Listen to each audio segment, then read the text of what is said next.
Welcome to Mayo Clinic, Behind the Scenes in Surgical Services, a podcast for surgical healthcare staff. I am your host, Lynn Sari, Nursing Education Specialist Manager in Surgical Services at Mayo Clinic based out of Rochester, Minnesota.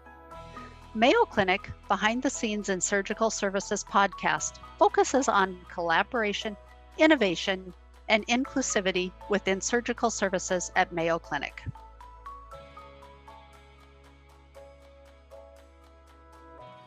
Thank you for that introduction, Lynn. I am Kayla Simiel, a nursing education specialist that will be facilitating this podcast episode. Today, we are joined by Navi Cha, Laura Hessling, and Brenda Weisenberger, all of which are Mayo Clinic employees that work in the core. Some are commonly referred to as SCTs or surgical core technicians throughout the majority of the hospital, and anesthesia assistants on GANDA 7. Our episode today focuses on a day in the life in the surgical core. Thank you for being here today, Navi, Laura, and Brenda. So what we're first going to do is just get started with a question. Could each of you highlight what areas you work in and how long you have been employed at Mayo Clinic? Brenda, I'll have you start. I work in Core 100. We also call it TCGS. It's trauma, critical care, general surgery, urology, and bronch. And I have been employed for 6 years in Core 100. Perfect. Thank you, Brenda. You're welcome. Next, I'll have you go, Laura. Can you tell me about your experiences here at Mayo? Yeah, so I work in Core 7 at Eisenberg, and we work with ortho, and I've worked here for a year and a half. Perfect. Well, thank you for joining us today. Next, I'll have Navi go, and she can explain what her role is. I work in Mayo Clinic for 25 years and 2 weeks. And I've been at GANDA 7 since July 2003. I think only 3 months after they opened. All right, so now we'll move on to the next question. Brenda, I'll start with you. Can you tell me a little bit about your job role in the core? When I work in Core 100, basically there are like specific responsibilities. There is SO, which is a sterilization operator, covering list.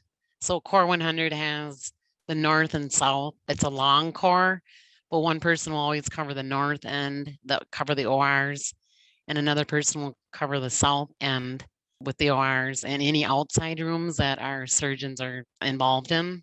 So on any given day, you can be a sterilization operator, you can be on list, assisting the ORs, like I just said. You can be processing instruments that are coming out of the IR instrument room. And then also, I could be working in the instrument room, cleaning instruments. All sorts of variety of jobs that you could be involved in. For sure. Laura, is there anything that you would add to those job roles or anything different from your area? So the only difference is for list, we don't have the 2 sections. So we do help all the ORs, it's just on a smaller scale. Well, thank you guys for explaining that.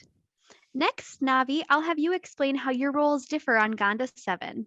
The role in a PrePost and GANDA 7 as anesthesia, we provide medical supplies and turn over rooms after the patient leave, because this is an outpatient procedure, not inpatient. So patient have to stay in a PrePost, depend what kind of surgery is. So in the meantime, we provide like water, snack to the patient until everything going good, and then we release the patient, and then we help with cleaning room or turnover room.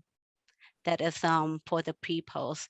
And we provide all the medical supply, restock the carts, and we can help out anything that need help. Great. It sounds like you have a really diverse role there on GANDA 7, where you can be working in the core 1 minute and the next minute you could be out helping with patient care as well. So that's a great diverse role you have, Navi. All right, so next, Laura, this question's more for you. Can you tell me what is involved with the certification of an SCT, or what involved for you for your role? The course goes through ISHM, and it basically covers all the surgical core jobs you're in charge of, but it does have a broad spectrum. So even things like ortho, we don't take care of as many scopes, but it will cover all that information as well. And after you've passed, you have a yearly renewal fee and have to do 12 credits of further education. Well, congratulations on being certified. Thanks. Do you have any tips or tricks that you could share with others that are either working on that certification process or interested in becoming certified? Yeah, so I read the whole book. I thought that the workbook was really useful. I went through all of the quizzes and like reviews of each chapter and basically based it off of how well I was doing on those quizzes for if I needed to review the book at all anymore. And a lot of the day-to-day is what it covers. I think I over prepared for the test, really. It was a lot easier than I thought it was going to be. Well, you passed, so that's a good thing. And then hopefully something people can take away is just knowing to utilize that workbook when they're preparing for that exam. Mhm. Thank you, Laura, for that. So next we're going to move on. And can you tell me what drew you to this career? Yeah, so I actually had a friend who worked in Core 100 and she was one of my old coworkers at a different job and she recommended it to me. And then I've always found surgery to be something fascinating. So I wanted to be involved in it. And I got the job in ortho. So I've liked it so far. Well, that's great. So can you tell me what drew you to a career in the core? So why did you start working in the core? The reason I work in the core, because this is for surgery and help patient, and I really like it a lot. And I work with the good people. Everything is positive, and I have a good management, good supervisor, and a team works. And it's even make me feel happy because we work such all the good people, and to make the surgery going well and make patient feel better after the surgery too. It sounds like you really have a great team there on Gonda 7, Navi. Thank you. Thank you for sharing that. How about for you, Brenda? What drew you to this career? I went to school RCTC for a PCA. And then from that, the medical terminology helped me quite a bit when I'm working in the core. But I think the one thing that drew me to this career is saving lives and being part of a team. And then as a team, you all come together and try and reach a common goal. Well, that's great. Sometimes I think people forget about the back end of things or the front end when you look at sterilization or decontamination. So you guys are vital Mhm. components of the surgical team. So I appreciate you highlighting that. Oh, thank you. You might have answered that kind of with your last question here, but would you say those are the most rewarding aspects of your job is being a part of that team? Or do you have something else that's also rewarding? I think the gratification of helping assist the patients that come through the ORs through the whole process. The patient comes in and then you assist the OR with getting them the right surgical supplies and instruments. And then it's just kind of like a process. From that, it goes to the instrument room. And then in the instrument room, everything has got to be cleaned and then goes to processing. So it's kind of like you could call it like a circle of life. Every component of what the core person does is very, very critical. It's just gratification. Definitely instrumental components to the surgical practice. Yeah. And taking pride in what you do. I take a lot of pride in what I do. I'm very organized and nitpicky and pay attention to detail. One of the 5 safe behaviors. All of great things when you're working in the core. So those are great Yes. attributes to have. How about for you, Laura? What would be the most rewarding aspect of this job? I'd have to agree with Brenda. I think it's the gratification. I've always been one to love helping. And so knowing that when we're doing our job correctly, we're impacting the patient is a really big factor for me. I also really enjoy all the people I work with. That's a big one as well. Every day I come to work, I seem like all the positive thing around me in Ganda 7, from the management until the bottom. Especially we have a small group. So it's a lot easy to see each other and we are supporting each other. And the reward thing that I love this place and my job, because everything is flexible and everything we all together to make patient feel well. You're a very important part to patient safety and care, that's for sure. So I know this might look a little different depending on where you work and kind of what job role you have. But Brenda, can you kind of explain the first 30 minutes of what a day would look like from your perspective?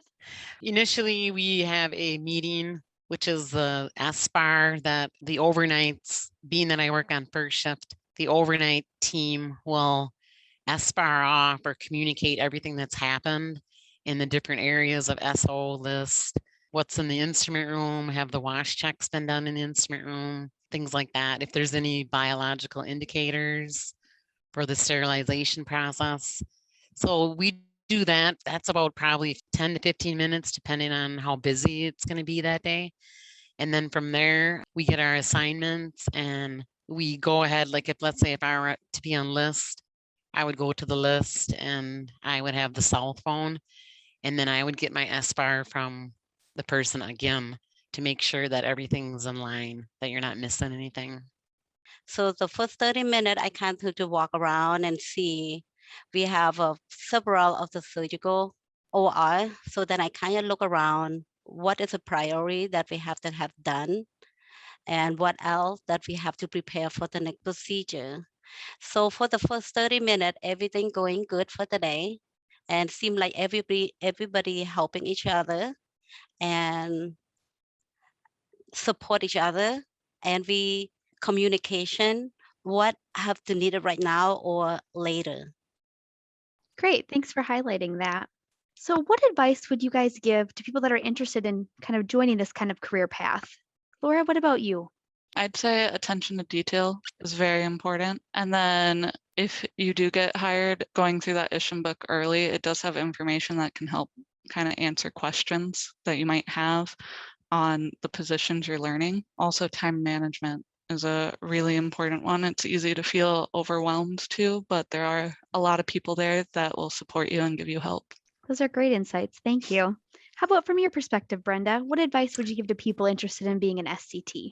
I would say when I first started, it can be stressful and demanding, but I think at the end of the day, you have to think about the patient because, for example, if it was one of your family members, I always think about that, and everyone in the car does, not just me. You have to think about if it's a family member, you are going to do the best that you can, and I agree.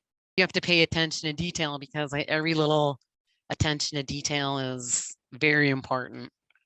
If I have someone that interested or want to find a job, I will give them advice. This is the place that's the best to work because we support all the surgery, whatever the surgery need. And the best place to work, flexible, positive with people, smiling, happy, teamwork. I will give them all the good answer if they ask, and it's the best place to work. Great, thank you guys.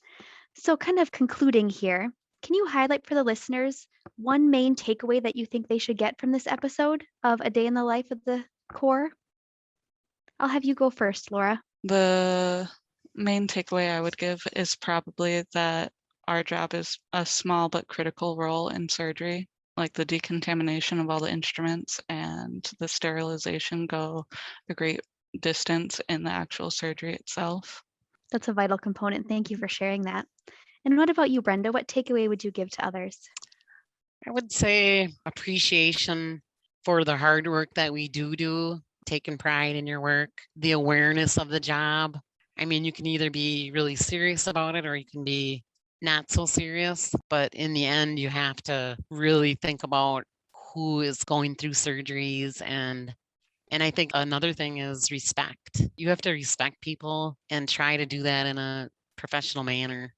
You know, in the core that we work together, we always just have a nice communication, especially when we building the case card for the next procedure. And we always communication, just say, okay, this case, we need this, or we need that example. We have this pan or this kind of item to turn over. So they are really good communication each other in the core. Great. Well, thank you all so much for being on this episode today. We really appreciate your insights into a day in the life of a core technician on this episode of Mayo Clinic Behind the Scenes in Surgical Services. Thank you for joining us for this episode of Mayo Clinic Behind the Scenes in Surgical Services. I hope you enjoyed learning more about this topic. We invite you to check back often for our latest podcast on the Mayo Clinic YouTube channel by searching Behind the Scenes in Surgical Services podcast. Feel free to reach out to us via email at all lowercase dlrstss podcast@mayo.edu. Until next time, have a great day.